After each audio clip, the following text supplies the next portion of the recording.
Okay, let's unpack this. Welcome to the deep dive. Great to be here. We're about to jump into a stack of really fascinating sources. Historical studies, academic insights, that kind of thing. They open up a world you might think you know, Hmm. but you're probably about to see it in a totally new light. Our mission in this deep dive, it's basically to use these sources and the parables of Jesus as these unexpected windows. Yeah, not the usual approach, maybe. Right. We're not just looking at the parables for, the familiar lessons.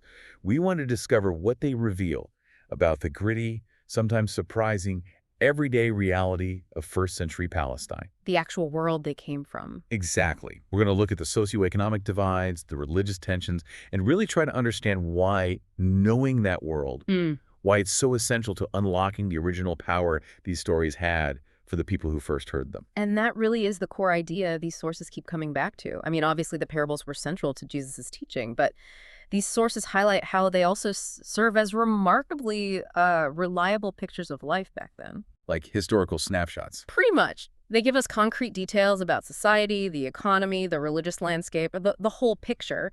And what's really emphasized in the research is that a major reason, maybe the major reason many people misunderstand the parables today is precisely because they lack this historical context. They read them with modern eyes. Exactly. So our goal here is to use these sources to read the parables, not just for, timeless spiritual truths, but also as these vivid, sometimes quite jarring snapshots of ancient Palestine. Okay, so let's start there. The socioeconomic picture. What Yeah. kind of world are these parables actually painting?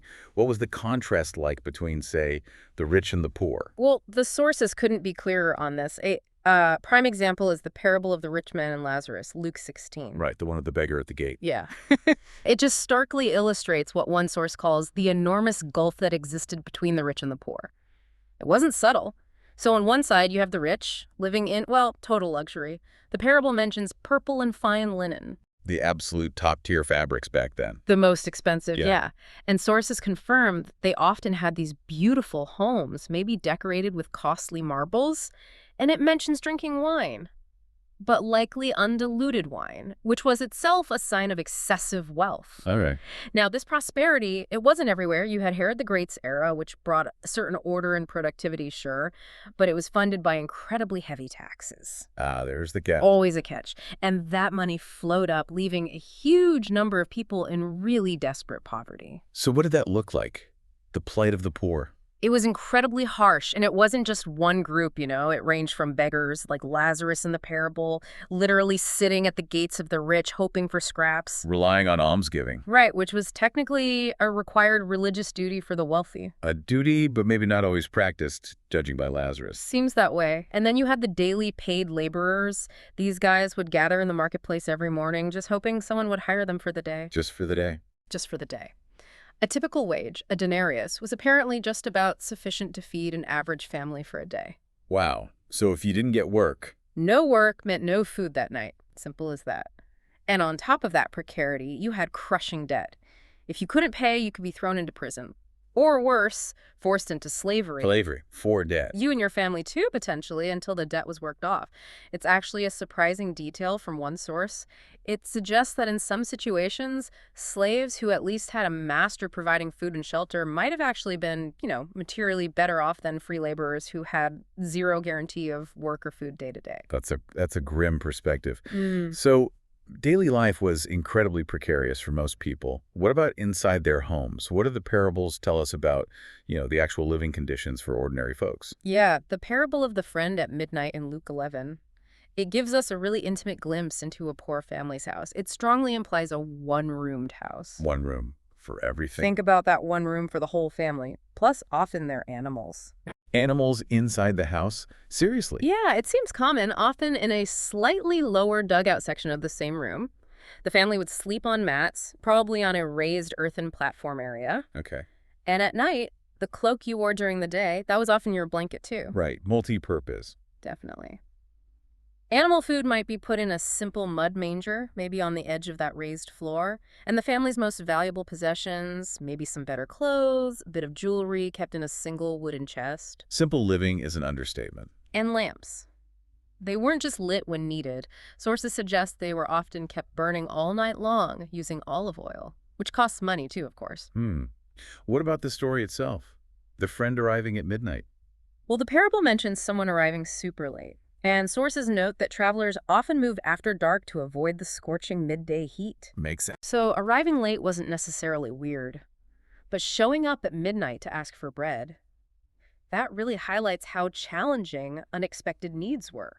In a home where everything was shared and provisions were absolutely minimal, asking for food that late was a big deal. Right, you didn't just have a pantry full of extra stuff. Exactly. And the description of the door being bolted shut, likely with a long wooden bar across it, Yeah. it gives you a sense of basic security, but also the sheer effort involved in unbolting it and opening up late at night when everyone's crammed inside trying to sleep. It really makes the neighbor's reluctance in the parable much more understandable. It's not just being grumpy, it's like a major disruption. Precisely. The context makes those little details so much more meaningful.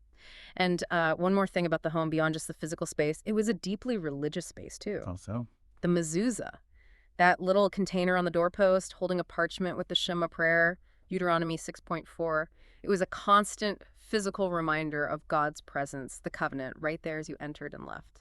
okay, so let's move outside the home. The parables are just packed with farming, flocks, everyday jobs.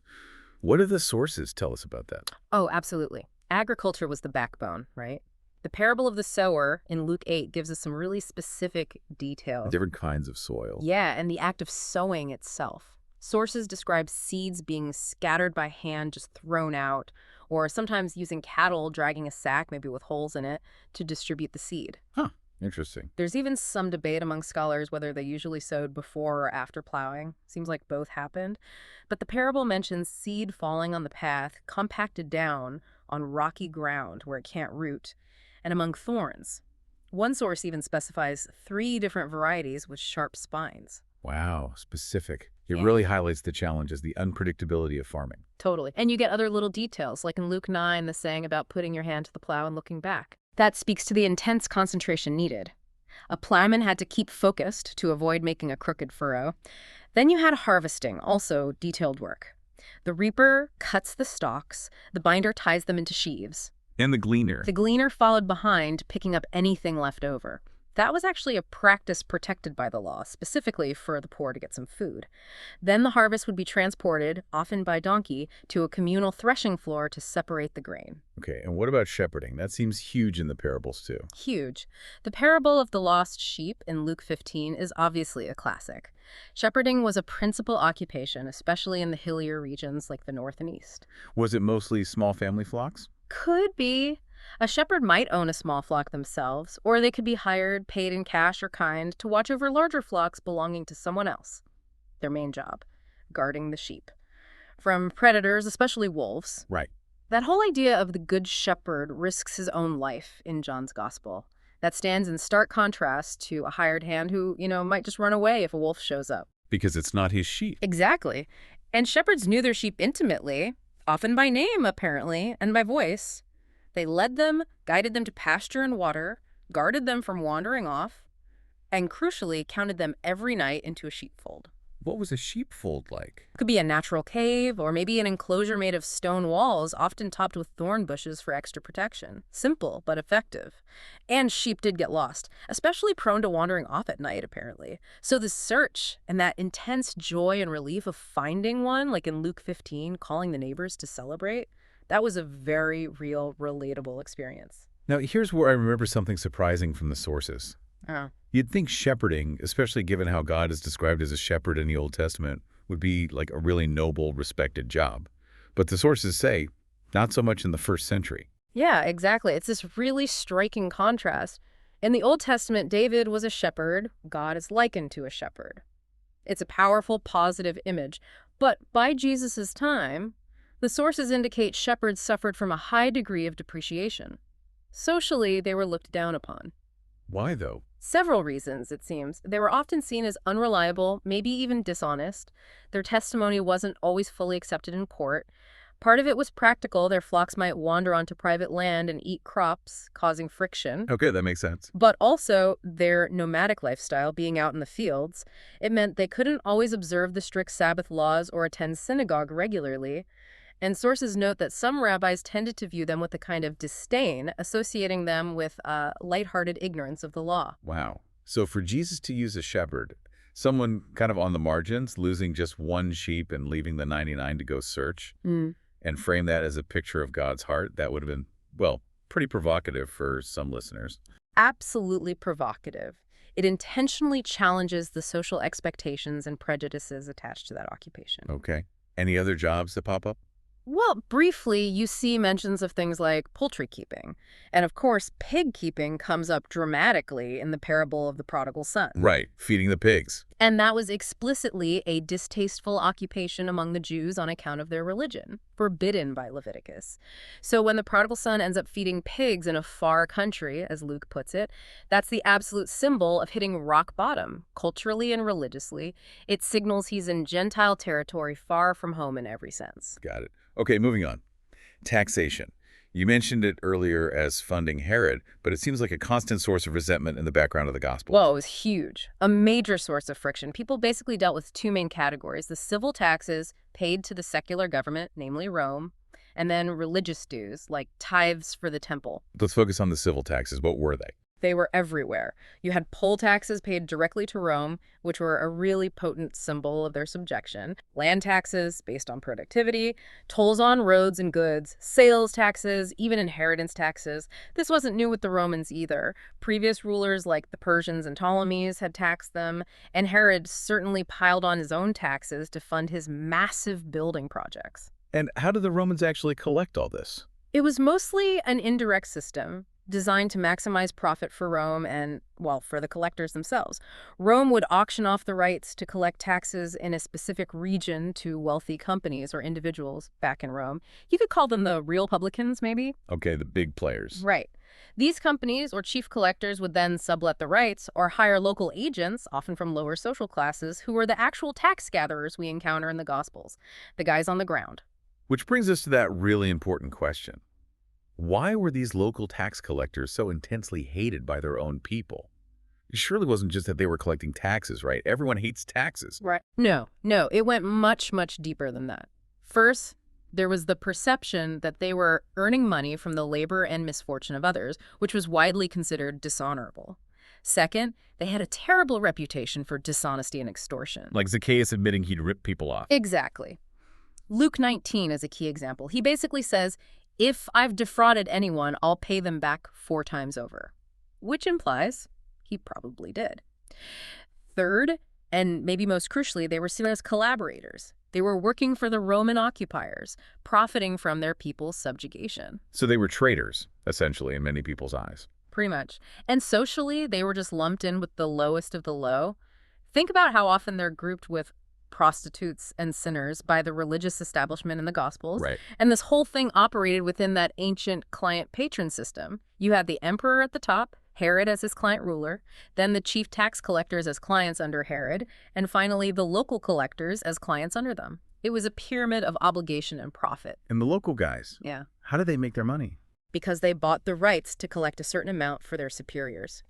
Anything they managed to squeeze out above that contracted amount, they could keep. Ah, so there was a direct incentive to extort people. A massive incentive for abuse, yeah.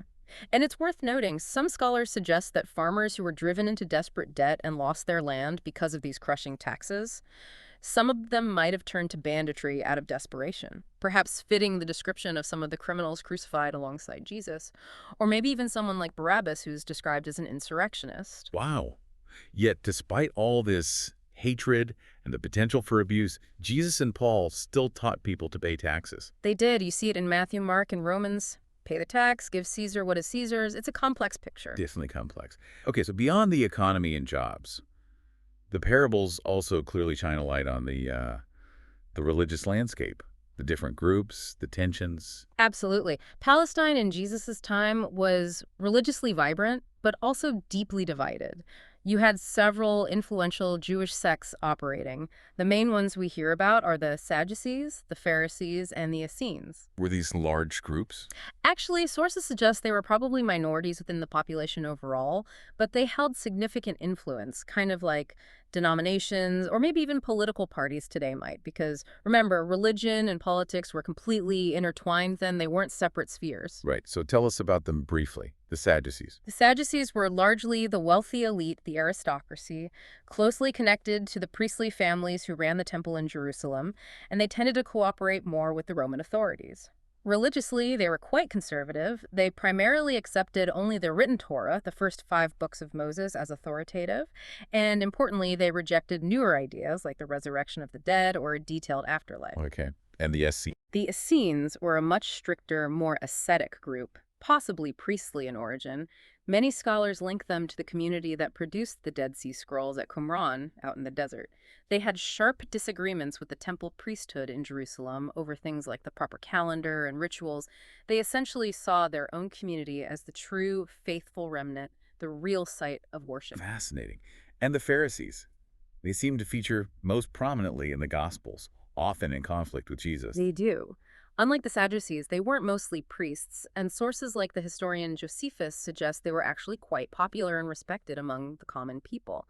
Their main focus was on applying the Torah, the law, to every aspect of daily life. So very practical. Very practical. But to do that, they developed extensive interpretations and traditions, sometimes called the oral law, that went beyond what was explicitly written. Think about the detailed rules for ritual washing we see mentioned in Mark, or tithing meticulously on even tiny garden herbs like mint and dill, which Jesus mentions in Matthew. Right. The Gospels often portray them as maybe overly concerned with these external rules, sometimes hypocritically. That's certainly a strong theme in the Gospels, yeah? Focusing on outward piety, broadening their phylacteries, making a show of prayer. Though it's fair to say Josephus gives a more generally positive view of them. And it's really important to remember they shared some core beliefs with the early Christians, like the resurrection. Paul himself is a Pharisee. Exactly. Paul proudly identified as a Pharisee. So the relationship was complex, not just simple opposition. Okay. And beyond these sects, there were other major religious tensions, like the one between Jews and Samaritans. That comes through so strongly in one particular parable. Oh, absolutely. The parable of the Good Samaritan in Luke 10. It hits right at the heart of what sources describe as centuries of bitter animosity and rivalry. What was the root of that conflict? It was deep-seated, going back centuries. A mix of historical disputes about ancestry, who were the true descendants of the ancient Israelites, and major religious disagreements. The big ones were the proper place of worship. The Samaritans revered Mount Gerizim, while the Jews insisted on the temple in Jerusalem, and the fact that Samaritans accepted only the Pentateuch, the first 5 books, as scripture. And this wasn't just theological debate. No, sources mention there were sometimes violent clashes. Generally speaking, Jews in Jesus' time tended to despise Samaritans, viewing them almost as foreigners or as people who worshiped the Lord in the wrong way. They typically avoided traveling through Samaria if they could. So for Jesus to tell a story where the priest and the Levite pass by, and the Samaritan is the one who shows compassion and acts as the true neighbor. That would have been incredibly shocking, just completely countercultural and provocative to his Jewish audience. It directly challenged their ingrained prejudices, and his own willingness to, speak openly with the Samaritan woman at the well in John's gospel was similarly radical for the time. It really underscores how deep that divide was. And how surprising Jesus' openness was. It's interesting, too, that the early church, according to Acts, continued that outreach to Samaritans. Okay, one more tension. The one between the religious establishment may be represented by the Pharisees and other groups, like those tax collectors we talked about. Yeah, that tension is captured perfectly, I think, in the parable of the Pharisee and the publican, the tax collector, in Luke 18. The 2 men praying in the temple. Exactly. You have the Pharisee standing prominently, praying loudly, basically listing his religious resume for God. I fast twice a week. I give tithes of all that I possess. He's emphasizing his strict adherence, his own righteousness. Contrasted sharply with the tax collector, standing way off in the back, won't even look up to heaven, just beats his breast and says, God, be merciful to me, a sinner. It perfectly reflects that Pharisaic zeal for the law, and sometimes a perception of their own achieved righteousness, often looking down on others they considered less observant. There's even a line cited from a later rabbinic text calling the common people who don't know the Torah accursed. Wow. So the parable just starkly contrasts that kind of self-righteousness with genuine humility and a desperate dependence on God's mercy. Okay, so we've established just how crucial understanding this deep, complex first-century world is for getting the parables. But let's shift focus slightly. Beyond the historical context, how should we understand the stories themselves? How do they work? Are they just, simple illustrations of a point? That's a great question, and it's where the scholarly analysis gets really interesting, I think. There's been a significant shift over time in how parables are understood. For a long time, people tended to read them as simple similes, the kingdom of heaven is like, Yeah. or as detailed allegories. Where every little part stands for something else, like a code. Exactly. Like the sower is Jesus, the seed is the word, the different soils are different types of hearers, that kind of one-to-one correspondence.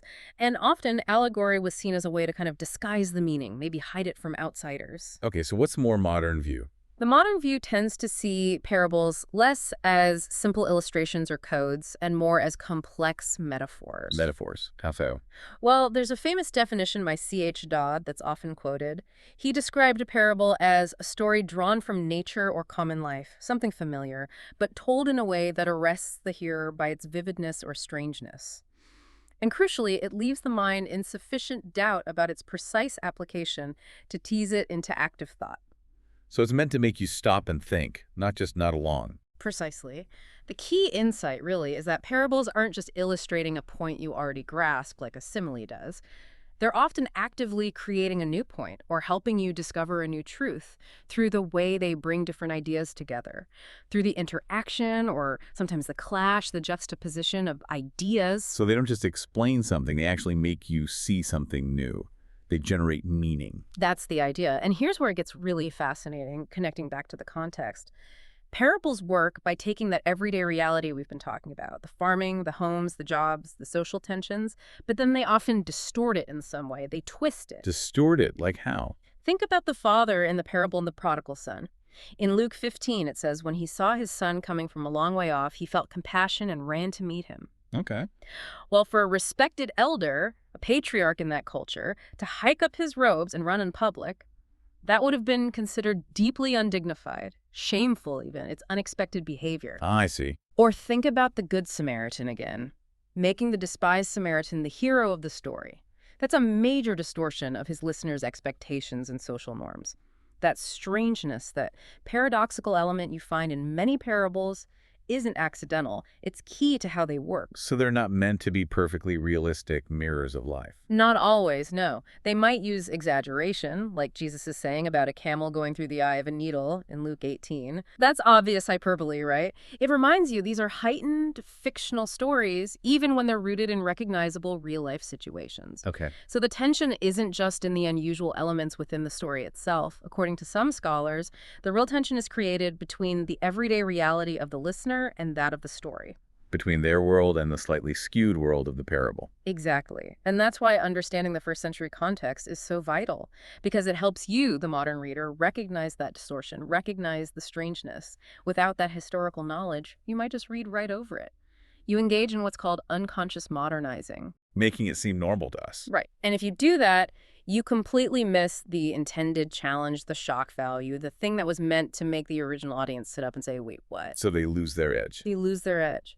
Some scholars, like John Dominic Crossan, even talk about parables having a primary subversive function, meaning they're designed to subtly undermine or challenge your comfortable, established view of the world, your assumptions about how things are or should be. Others, like John Cobb, would add that they don't just subvert, they also transform your perspective. They offer a new way of seeing. Okay, this is really helpful. Let's try to apply this. Take a familiar parable, maybe the one about new wine and old wineskins in Luke 5. How does looking at the context and this idea of metaphorical distortion help us understand it better? Great example. So first, the context is crucial. What triggers this saying? It's the religious leaders, maybe scribes and Pharisees, asking Jesus a direct question.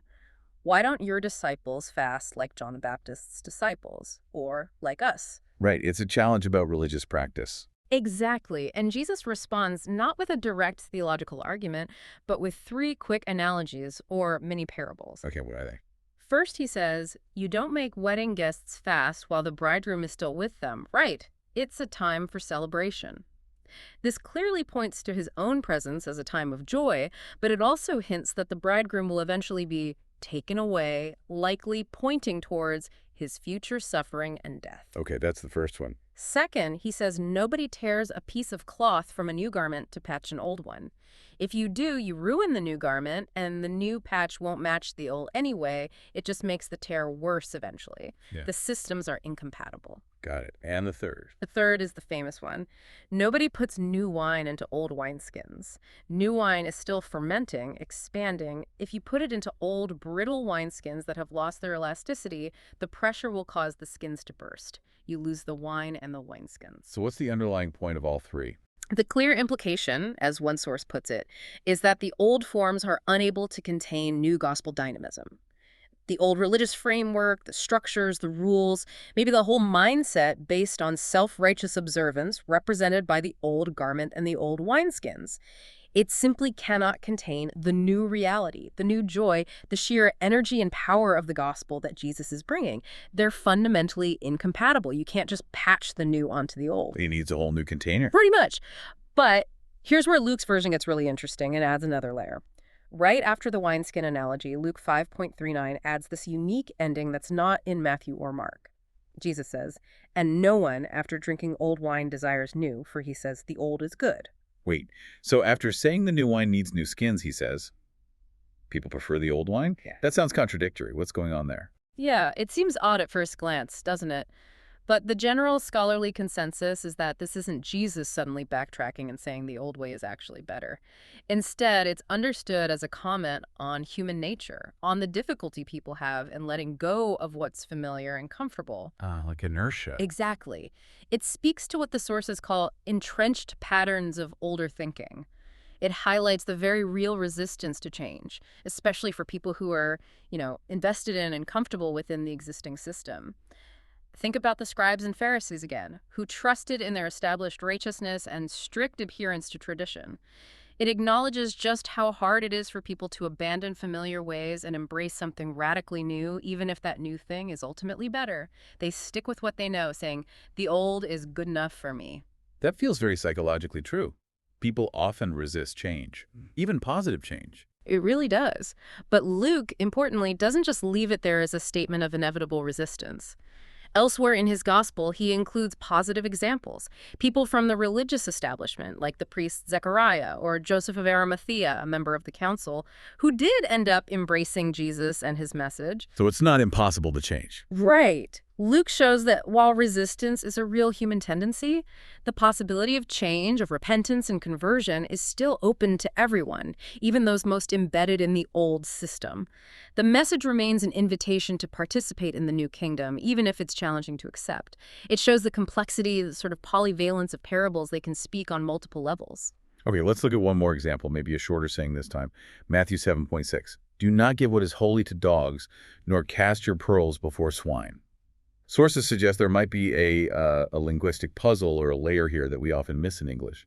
Yeah, this is another fascinating one that really highlights how translation and cultural context matter.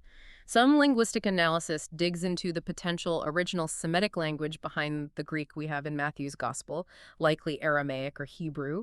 Okay. And it points out a couple of interesting things. First, the word translated cast or throw could come from an Aramaic root, naro, which can mean to throw, yes, but it can also mean to teach. Huh.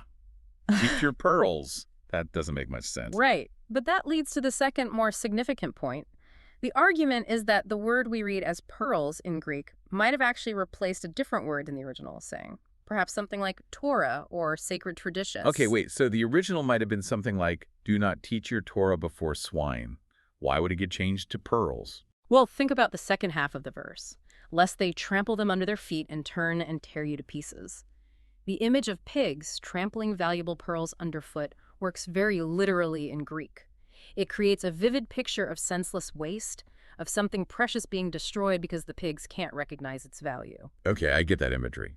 But the scholars argue, in the original Semitic cultural context and idiom, the idea of trampling something sacred underfoot wasn't just about senseless loss. It carried a much stronger connotation of active desecration, of treating something holy with deliberate contempt. By shifting the image to literal pearls being trampled, that stronger sense of religious desecration might have been softened or somewhat lost in the translation to Greek. Interesting. So how does the cultural context fit in? Well, remember what we said about pigs and swineherds? They were ritually unclean, and swine herds were generally despised in Jewish culture because of the religious laws in Leviticus.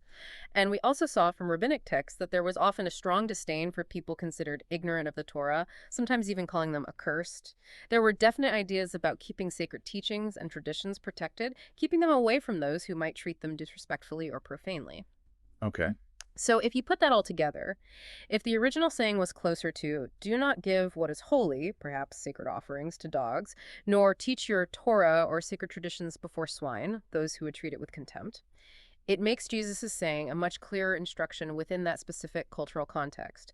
It becomes a strong warning against sharing precious, sacred truths with those who are fundamentally closed off to them, those who would only react with contempt and disrespect, effectively desecrating the teaching. And that interpretation aligns quite well with Matthew's overall gospel emphasis on upholding the law and its proper observance. Wow.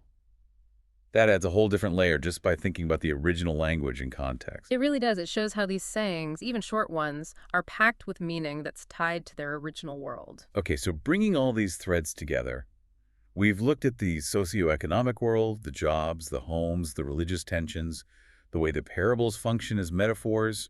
What does all this deep dive into the first century world really mean for you, the listener, today?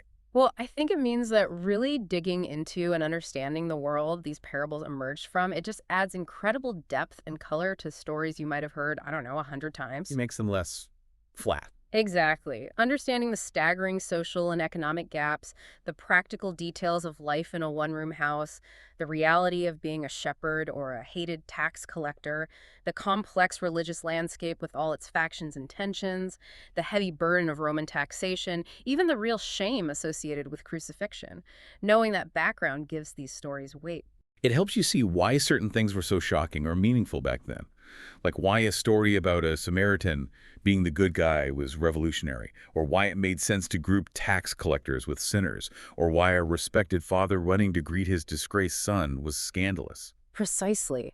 These weren't just abstract theological points Jesus was making. They landed with a real visceral impact on the original hearers because they spoke directly to their lived reality, their prejudices, their hopes, their fears, but then often twisted that reality in unexpected ways. And understanding the nature of the parables themselves is key too, right? Not just as simple illustrations. Absolutely. Understanding them as complex, often paradoxical, sometimes subversive stories that deliberately use and maybe distort everyday reality to challenge assumptions, to provoke new insights that helps you grasp their original power. They weren't always meant to be comfortable.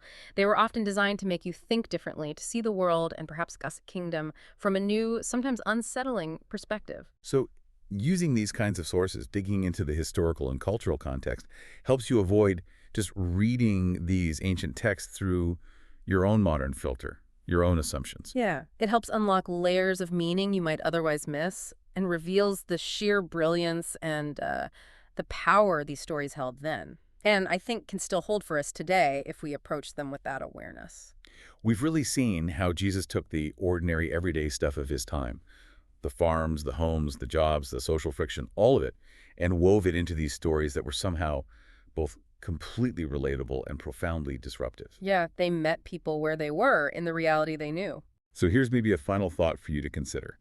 If the power of parables often comes from taking familiar reality and using it in unexpected, sometimes distorted ways to reveal a deeper or challenging truth, where, in the familiar, everyday reality of your own world, your own life, could you perhaps find a story or maybe just a situation that, if you looked at it from a slightly different angle, might challenge a common assumption you hold, or reveal a surprising, maybe even paradoxical truth about how things really are? Hmm. That's a good question to ponder. Where are those tensions and strange juxtapositions in our world? Something to think about. Keep exploring, keep questioning, and keep looking for the extraordinary that might be hidden within the ordinary. Until next time, keep diving deep.